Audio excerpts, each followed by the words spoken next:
Assalamualaikum warahmatullahi wabarakatuh. Selamat siang sahabat tani, apa kabarnya? Semoga kabar kalian baik-baik saja dan selalu dalam lindungan Allah Subhanahu wa Ta'ala. Oke, pada kesempatan hari ini saya akan menunjukkan cabai rawit roket yang terserang busuk batang. Dan ini setelah saya lakukan treatment 2 hari kemudian tunasnya tumbuh kembali. Karena sebagai petani itu harus bisa menerima tantangan sebesar dan sekecil apapun. Ini untuk kondisi rantingnya kemarin sudah mati total, sekarang sudah mulai bertunas kembali. Dan untuk treatmentnya kita menggunakan bahan aktif tembaga, yaitu kita larutkan ke dalam air kurang lebih 10 ml. Dan untuk fungisidanya saya menggunakan fungisida racikan sahabat tani dan juga Kopside 77. Kita mix dengan sedikit perekat, lalu kita aduk secara merata dan kita menggunakan kuas. Kalau nggak ada kuas boleh pakai sikat gigi ya guys. Jadi untuk tekniknya ini sikat gigi kita celupkan ke dalam fungisida, terus kita oleskan ke batang tanaman yang terkena busuk batang. Ini menurut saya sangat ampuh untuk pencegahan agar tidak menular ke tanaman yang masih sehat. Dan ini untuk tanaman yang di sekitarnya alhamdulillah bisa terkondisikan dan tidak terkena busuk batang karena kita melakukan pencegahan dengan treatment pengocoran dan juga penguasan bahan aktif tembaga. Jadi ini sayang kalau kita tidak rawat, ini masih bisa bertunas kembali. Tidak cuman 1 atau 2 yang terkena busuk batang. Kita jangan cepat menyerah sebagai petani guys. Dan ini juga dia penampakan yang terkena busuk batang. Ini setelah kita lakukan pengocoran fungisida dan juga penguasan fungisida, ini yang terkena busuk batang langsung kering. Ini berarti untuk jamurnya sudah berhenti di busuk batangnya. Terus untuk tunas ini kemungkinan kita akan rawat, nanti akan kita sepil hasilnya. Jadi inilah ikhtiar saya dalam memperbaiki tanaman. Jadi tidak serta-merta tanaman yang cacat atau yang terkena penyakit langsung kita buang begitu saja. Kita harus berikhtiar untuk merawatnya. Barangkali ada teman-teman sahabat tani yang punya pengalaman lain, bisa saling share. Kita di sini tidak mau menyombongkan diri, tapi untuk saling berbagi. Nah, ini untuk selain busuk batang, juga untuk pencegahan layu fusarium. Kita akan sepilkan yang terkena layu fusarium, kita juga merawatnya. Untuk cabai rawit roket dan Ribbon Taffy berusia 85 hari. Karena saya menanamnya di dataran tinggi kurang lebih 1300 mdpl. Jadi untuk proses pembuahan, proses panen di sini terbilang lambat. Kebanyakan di dataran tinggi kurang lebih panen perdana di 120 hari setelah tanam.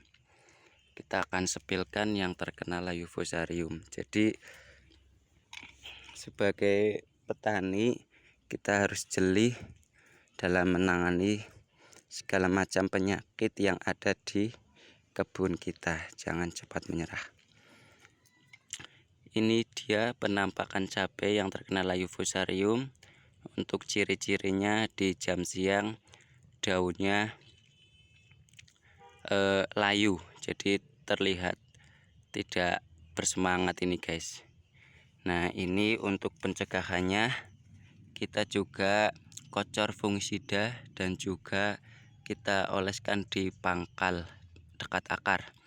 Barangkali ikhtiar kita diijabah sama Allah Subhanahu wa Ta'ala, tanaman cabenya ini kemudian menurut saya sudah ada perbaikan. Jadi tidak serta-merta menjalar ke tanaman yang masih sehat. Ini untuk jarak tanamnya 50 cm. Jadi untuk layu fusarium apabila tidak dikendalikan akan sangat berbahaya di lahan karena penyebarannya itu sangat cepat. Nah, ini kita ikhtiarkan, semoga masih bisa hidup kembali.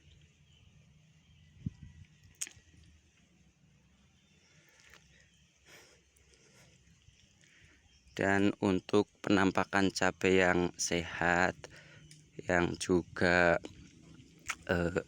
aman atau istilahnya tidak terkena kendali, itu pertumbuhannya sangat cepat menurut saya guys. Seperti ini penampakannya.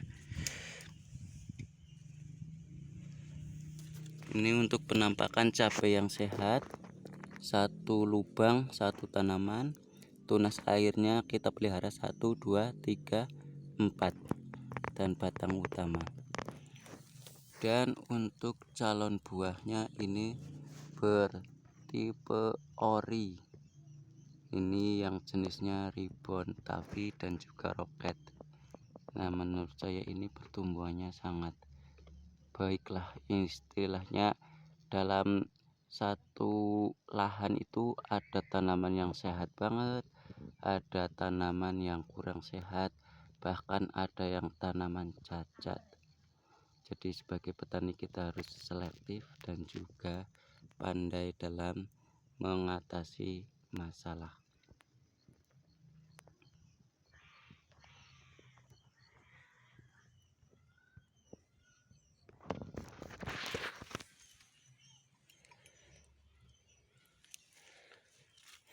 Di lahan ini kita banyak sekali tumpang sari, sudah menghasilkan banyak uang dari tumpang sari tanaman ini. Untuk fokus utamanya sih di tanaman cabai, tapi untuk di dataran tinggi kalau kita hanya menanam cabai itu akan sangat lama mendapatkan panen dari cabainya. Jadi untuk mensiasatinya saya tumpang sarikan di jalur perawatan. Untuk di bulan pertama kita tanamin sawi putih. Untuk videonya sudah ada di list di channel YouTube Sarjana Pertanian Cabai. Sawi putih kita tanam kurang lebih 1.600 pohon, kita mendapatkan uang 2 juta rupiah. Untuk usia panennya di 60 hari setelah tanam. Dan setelah sawi putih kita panen, jalur perawatan kita tidak cangkul, langsung kita tanamin sawi hijau. Dan alhamdulillah kemarin di sini harga sawi hijau Rp5.000 per kilo. Kita sekali panen 2 kintal. Dan alhamdulillah dari hasil sawi putih dan sawi hijau sudah bisa membantu anggaran untuk membeli pestisida, insektisida dan juga bahan kocor. Setelah sawi putihnya habis, sawi hijaunya kita terus berkelanjutan, panen kita tanam, panen kita tanam. Karena untuk sawi putih 30 hari sudah panen, jadi kita setiap bulan ada pemasukan di lahan ini. Untuk timun ini kita daripada lahannya masih ada sisa torongga, kita tanam timun. kurang lebih 200 biji dan sudah panen 3 kali. Harga timun saat ini Rp2.000 di daerah saya, dan saya sudah mendapatkan uang kurang lebih 200.000 dari hasil mentimun. Jadi untuk aktivitas hari ini sudah saya sepilkan pencegahan busuk batang dan layu fusarium, serta apa saja yang saya lakukan di lahan ini. Oke para sahabat tani, sekian dulu video hari ini karena saya mau melakukan aktivitas lagi. Semoga kalian diberkahi dan dilindungi dimanapun Anda berada. Tetap semangat para pejuang rupiah, pejuang keluarga. Ojo sambat, ojo ngangluh, ojo leren yen urung panen. Salam dari petani muda Banjarnegara. Wabillahi taufik wal hidayah. Wassalamualaikum warahmatullahi wabarakatuh.